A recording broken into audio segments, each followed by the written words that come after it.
এই রাস্তাটা এখন নতুন হইতাছে। আগে তো অনেক ভাঙাচোরা ছিল। এই রাস্তাটা এখন নতুন হইতাছে। রাস্তাটা আগে অনেক ভাঙাচোরা ছিল। এবার দেখো তো কি বোঝা যায়। দেখতেছেন ওই যে গাড়ি রাস্তাটা কত সুন্দর ভাবে করতেছে। দেখেন এই রাস্তাটা আগে ছিল এরকম ভাঙ্গা। আগে চলার মতন রাস্তা ছিল না। এখন মনে করেন রাস্তাটা কত সুন্দর হইতেছে, আপনারা সবাই যাতায়াত করতে পারবেন। আর বেশি দিন সময় লাগবে না, কিছুদিন সময় লাগবে রাস্তাটা ঠিক হইতে। হয়তো আর 2 বছরের মধ্যে প্রায় শেষ হয়ে যাবো রাস্তার কাজ। চলো আমরা নদীর পার যাই।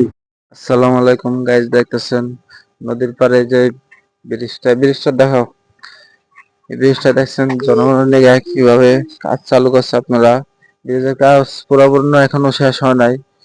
এটা হয়তো আরো 1 বছর সময় লাগতে পারে ব্রিজটা পুরোপূর্ণ শেষ হইতে। এই ছোট ভাই, এদিকে আহো। এই ব্রিজটা কতদিন হয়েছে কাজ করতেছে? প্রায় 2-3 মাস চলতেছে। 2-3 মাস হয়েছে। চলতেছে। ও আচ্ছা, আর কতদিন লাগতে পারে এটা শেষ হইতে? এটা প্রায় 5 থেকে 6 বছর লাগবে। 5 থেকে 6 বছর লাগবে। এটা কতটুকু গেছে ব্রিজ? এটা তেরো মুখ। 13 মুখ। ও আপনারা দেখতে পাচ্ছেন এটা 13 মুখ গেছে। ব্রিজটা 5 থেকে 6 বছর সময় লাগতে পারে তারা বলছে। ছোট ভাইরা এখানে থাকে, হেগো বাসার দিকেই আপনারা দেখতেছেন।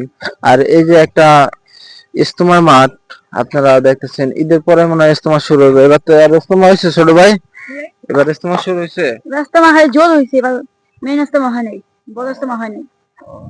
দেখতে পাচ্ছেন ইজতেমা এখনো শুরু হয় নাই। নির্বাচনের জন্য এবার ইজতেমা পিছিয়ে দিছে।